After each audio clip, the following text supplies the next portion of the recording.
बै समाव बर'फोरनि सायाव जोबोरै इनाय खालामबोदों आसाम पुलिसा। बर' आइजोफोरखौ जेराव मेरावनो जिनाहारि खालामबोदों पुलिसा। बेबादिनो दाय गैयै गायदे आरो हेलेनाखौबो इनायै गावथारदों आसाम पुलिसा। बे गोख्रों बाथ्राखौ बुंदों दावराव देख्रेब नार्जारिया। दिनै 12 मे थामहिनबा बर' बिमा सान। बर'नि गिबि आइजो गायदे आरो हेलेनानि मुंख्लंखौ लोब्बा लाखिनानै दिनै फालिदों बर' बिमा सान। दिनैनि बे हाबाफारियावनो बाहागो लानानै बिथां दावराव देख्रेब नार्जारिया बेफोर गोख्रों बाथ्राखौ बुंथियो। खौरांगिरिनि गेजेरजों बिथाङा बुंबावदों, गायदे आरो हेलेनानि थाखाय बर' हारिनि दाहार जानानै थालांबाय। मानोना बर' हारिनि आलादा रायजो बिख'नायनि थाखाय बिसोर सानै गेदेमा आइजोआ गावसोरनि आगोमा जिउखौ बावसोमदों होननानै बिथाङा बुंबावो। 12 मे बर' बिमा सान। दिनैनि सानाव 1988 आव आसाम पुलिसा बे गसाइगाव SDPOनि दैदेननाय मोनसे टीमा बे सराइबिलनिनो गायदे बसुमतारी आरो हेलेना बसुमतारीखौ अनाखाना गावथारनानै थांदों, जायगायावनो गावथारलांदों।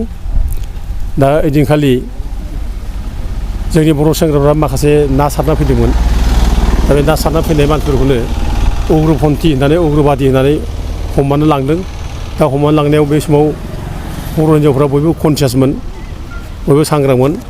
बेनिखायनो गासैबो बर' हिन्जावफ्रा ज' ओंखारनानै बे हमनानै लांनायखौ होबथानो थाखाय ज' जादों, बादा होदों। दा बे समावनो पुलिसफ्रा गसाइगावनि पुलिस सासे SDPO मुफिन होननाय बिनि दैदेननायाव गावथारलांदों सानैखौबो। दा खोब दुखुनांथाव। बे गायदे बसुमतारीया बे समाव सानथामनिल' फिसाजो दंमोन, रम्बाबती होननाय। दा जोबोद ट्रेजेडि जे बिमानि आहार मोनजायैयाव आरो नांगौमानि जोथोन मोनैयाव दा रम्बाबतीया 15 दिननि उनाव जिउ गोमादों। दा बिमाया 12 थारिखआव थैबाय। दा बिनि 15 दिननि उनावनो रम्बाबतीयाबो थैनो गोनां जाबाय। दा बेजों लोगोसे गायदे बसुमतारीया 14 बोसोर बैसोल'मोन, बे समाव क्लास 9 आव फरायोमोन। दा बेबो अनाखाना निर्दोषिभाबै गावथारजाबाय। दुखुनांथाव जे सासे निरिह मानसि, सिख्लासा, लेखा फरायफुनाय, जेबो दाय गैया, जेबो गाज्रि खामानि मावनो रोङा, बिसोरखौ पुलिसा गावथारनानै थांनाया बेनिफ्राय देरसिन आरो क्राइम जेबो जायाखै। आरो बे सिरियास भायलेसन अफ हिउमेन राइट्स बे जादों। आरो बर'फोरनि जे सायाव जे अन्याय जादों, बर'फोरनि सायाव जे हिउमेन राइट्स भायलेसन जादों, बेनि मोनसे रोखा प्रमान। दा जोंनि बड'फा उपेन्द्र ब्रह्मनि दैदेननाय आलादा बड'लेण्ड रायजोनि सोमावसारनायखौ बोरै क्रास खालामनो हायो, बोरै सिफायनो हायो, बोरै फोजोबस्रांनो हायो, बिदिनो मोनसे राहा हिसाबै आसाम पुलिसा बै समाव SB सरकारनि दैदेननायाव जाय जेरै बर'फोरनि सायाव अयथासार खालामदों, जेरावनो थाङो बेयावनो गुलि गावबोदों, जेरावनो थाङो बेयावनो बर' आइजोफोरखौ जिनाहारि खालामबोदों। दा नैबे सराइबिलावबो बे सानै बर' आइजोखौ गावथारलांबाय। बे जोबोद मुगैथाव, निन्दा खालामथाव। जों बेखौ गोथौ रावजों दुलाराय फरायसाफोरा निन्दा खालामो। आरो दिनै जे बिमा माहारि सान हिसाबै आबोबा जे फालिबाय बे गायदे आरो हेलेनानि थैनाय सानखौ आं खोब गोसो गोरबोजों सिबियो, आं गोसो गोरबोजों सिमरन खालामो, गोसोखाङो। आरो बे दिनाव आं बिसोरखौ अरायबो बावो, मान बावो, जाहाथे बिसोरनि स्पिरिट जायनाखि जोंनो थुलुंगा होलांबाय, जिउनिफ्राय जे हारिया देरसिन, जिउआ जे देरसिन नङा हारिनिफ्राय, बे स्पिरिटखौ जे जोंनो होलांबाय गायदे आरो हेलेनाया। आं अरायबो बिसोरनि खाथियाव खर' गंग्लायै खुलुमो। जों बिसोरनि खाथियाव अरायबो ऋणी, जाय ऋण दं बिसोरनि खाथियाव जों बिसोरनि ऋणखौ जों सुख'नो हाया माब्लाबाबो। मानसिया गावनि जिउ बावनाया थामसा खोथा नङा।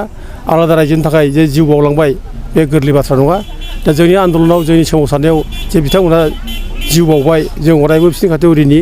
दा जोंबो मोनसे समाय लायो, बेनिखायनो जोंबो प्रतिज्ञा खालामो जे गायदे बसुमतारी, हेलेना बसुमतारी बेबायदि मानसिया जिहेथु जोंनि आन्दलनाव जिउ गारबायब्ला आरो गोबां बेबायदिनो जोंनि आन्दलनाव मुंख्लं जालांबायब्ला, भिक्टिम जाबायब्ला, जोङो बिसोरनि जिउखौ गोसोखांनानै जों अरायबो जोंनि आखल आखुआ सर्ट जानांगौ, जों सैथोबादि जानांगौ आरो जाथिनि स्पिरिटखौ लानानै, जाथिनि सेन्टिमेन्टखौ लानानै जों खामानि मावनांगौ।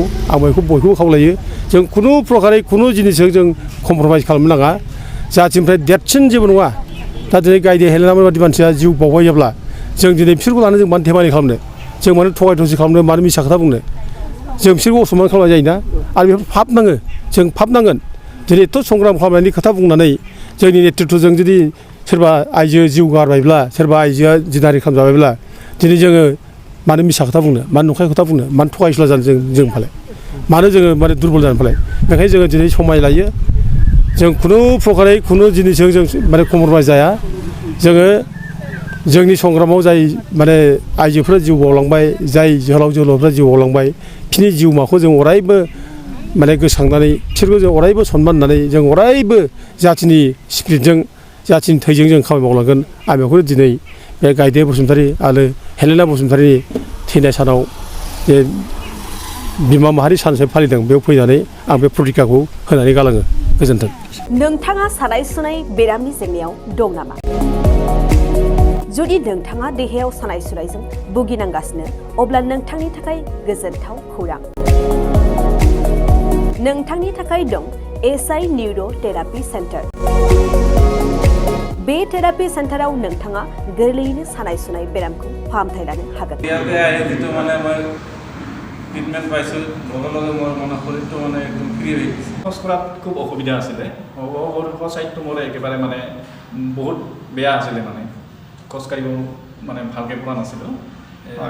ইয়াত মোটামুটি 3 দিন আহিয়ে মই ভালকৈ খোজকাঢ়িব পৰা হৈছোঁ।